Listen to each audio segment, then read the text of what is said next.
Be me, I'm the assistant store manager at Supermart 24.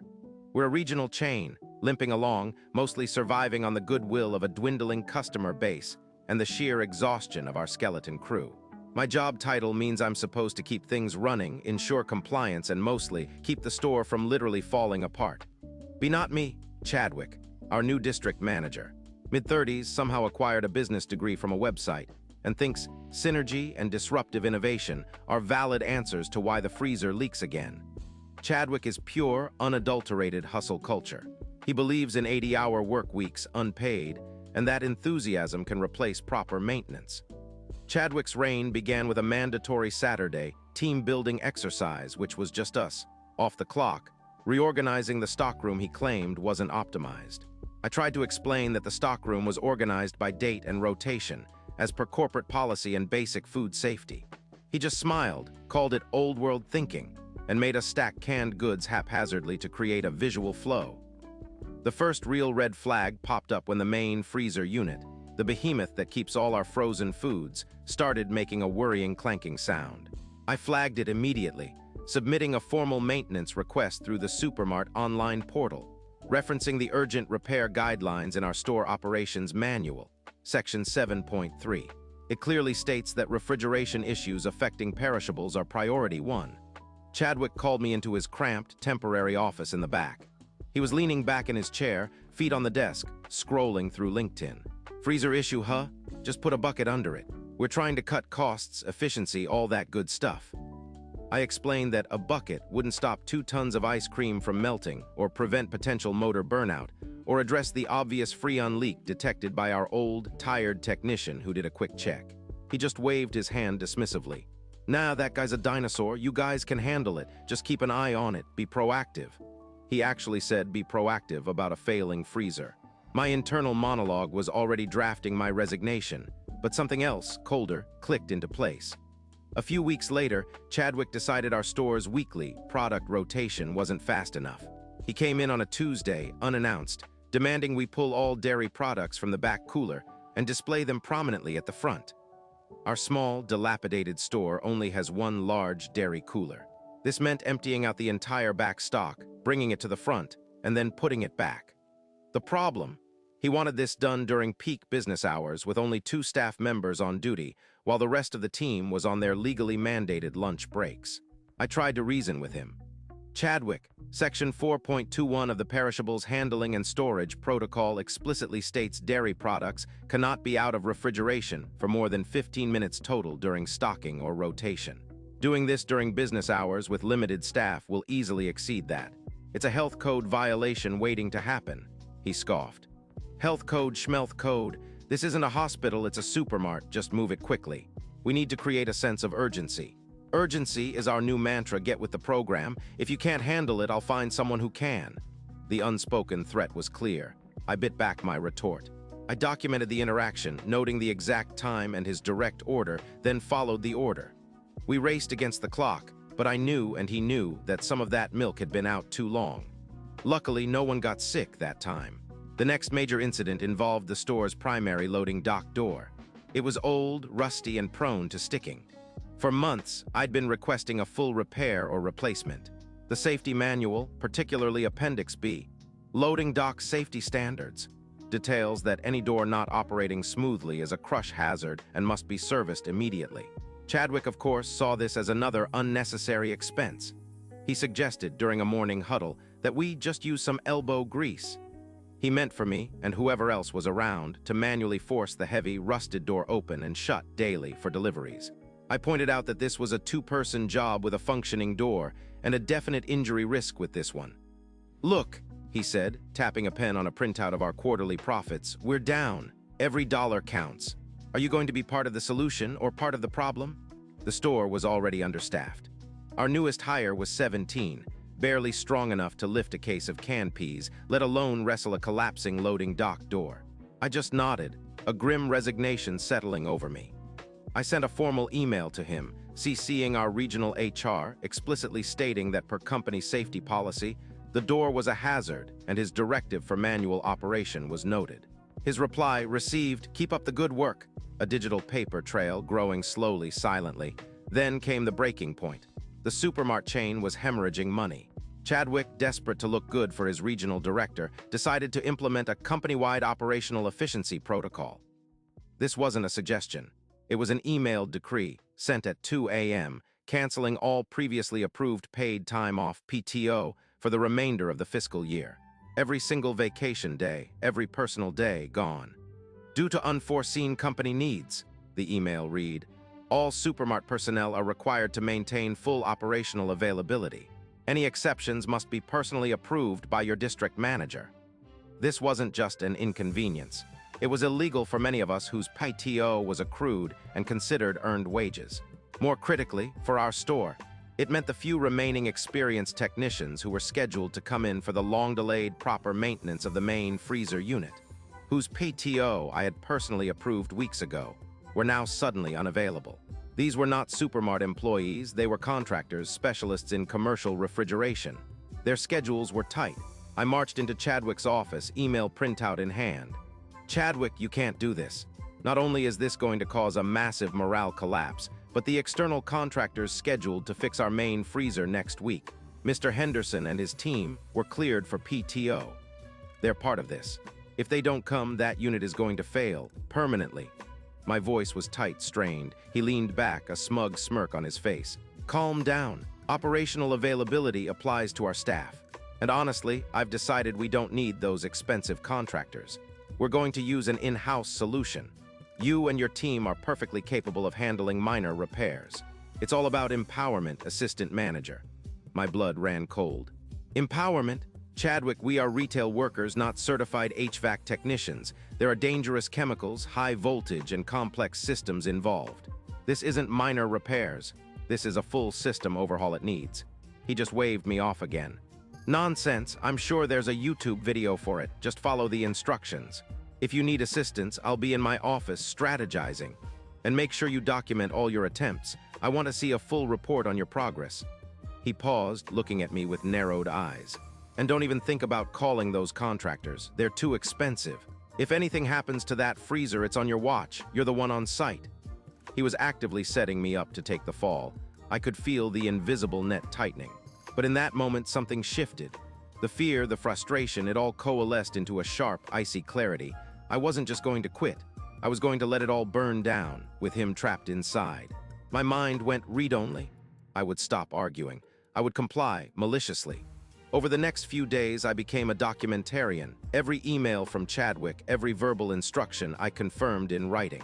Following up on our conversation at 9:15 a.m. today, you instructed me to consult YouTube for freezer repair guidance and to personally oversee our in-house staff in attempting to fix the main refrigeration unit.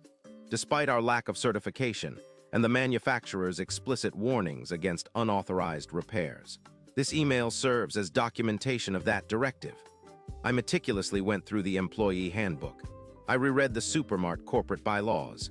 I printed out every relevant safety policy, every product handling guideline, every manufacturer's warranty warning about unqualified personnel. I highlighted, annotated, and cross-referenced. I made physical copies, digital backups, and even sent anonymous copies to my personal email address, just in case. The store's internal messaging system, the one Chadwick insisted we use for quick comms, became my personal logbook. Every time he gave an order, I'd reply, reiterating it, asking for clarification on the safety protocols to be bypassed, always ending with, "Understood, proceeding as directed by District Manager Chadwick." The master plan relied on Chadwick's overconfidence and utter disregard for procedures. He wanted proof I tried to fix it? Fine. I organized the most unqualified staff members, the ones with the least to lose, to stand by the freezer unit. I showed them the YouTube videos.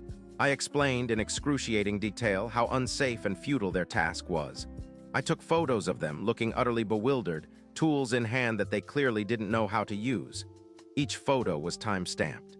Each attempt was logged, detailing the efforts made and the lack of success.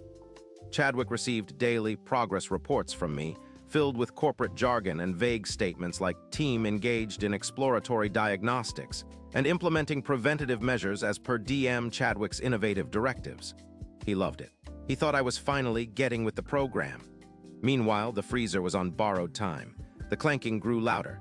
The temperature gauge, which I had deliberately calibrated slightly lower than actual to make it seem okay, was slowly creeping up. My stomach churned, knowing the hundreds of thousands of dollars of product at risk. But this was the only way. This was Chadwick's legacy. The inevitable catastrophe struck on a busy Saturday afternoon. The main freezer, after a final, mournful groan, died. Not just a minor malfunction, but a full, catastrophic collapse. The humming stopped. A sickly sweet smell like defrosting meat and melting ice cream began to waft through the store. The alarm blared a piercing, desperate wail that echoed through the nearly empty aisles. Chadwick, naturally, was present. He had decided to grace us with his presence that day, probably to criticize my lack of urgency in repairing the freezer. He came storming out of his office, phone pressed to his ear, probably mid-brag to his regional director. He saw the temperature readouts, now flashing bright red, 55 degrees Fahrenheit and climbing. He saw the puddles forming around the freezer doors. He saw the panicked customers. "What in the actual hell happened here?" he shrieked, his face a mottled red. He pointed a trembling finger at me. "I told you to fix this. This is your responsibility. You were supposed to handle this in-house." I met his furious gaze with a calm, almost serene expression. "Indeed, Chadwick, I followed your directives precisely." I pulled out my phone, opening the photo gallery. Here's Sarah attempting to diagnose the coolant lines with a pair of pliers, as instructed by your interpretation of the YouTube tutorial you suggested. Time-stamped 10:17 a.m. yesterday. I swiped. Here's Mark trying to adjust the compressor belt using a screwdriver per your order, dated this morning 8:32 a.m. His eyes widened in disbelief. "What are you talking about? I never said for them to actually do it. I said for you to oversee it." "And I did," I replied, my voice steady. "I oversaw our unqualified staff making repairs as you explicitly mandated in lieu of certified technicians whose PTO you personally revoked. All communications are logged in the company system and on my device, as per your instruction to document all attempts." I held up my phone, screen glowing with a screenshot of his email regarding the PTO cancellation, then another with his reply, "Received. Keep up the good work," to my safety concerns about the loading dock door, followed by a chain of messages where I explicitly confirmed his directives to perform unqualified repairs. "Every single one of your verbal commands, Chadwick, confirmed in writing, time-stamped, and archived. I merely followed your explicit written instructions to the letter. Maliciously, one might say." The store manager, a kind but overwhelmed man named Mr. Peterson, walked over, eyes wide with horror as he saw the melting product. He'd been trying to get hold of Chadwick for months about this freezer. He looked at me, then at Chadwick, a dawning realization in his eyes. Suddenly, Chadwick's phone, still pressed to his ear, blared a voice. It was the regional director. "Chadwick, what is going on there? I'm getting reports from multiple sources about a critical failure at Supermart 24. What's this about in-house repairs on industrial refrigeration?" It seems my anonymous copies to my personal email had found their way to someone higher up, who knew a thing or two about refrigeration and corporate liability. The fallout was spectacular. Within the hour, the health department was on site, alerted by an anonymous tip, my last act of malicious compliance. They slapped us with a provisional closure notice due to the sheer volume of spoiled food and the risk of contamination. Corporate lawyers, cold and efficient, descended like vultures. The regional director himself flew in, bypassing Chadwick entirely. Chadwick tried to blame me, of course. He spun a tale of my insubordination, my incompetence. But I had the paper trail.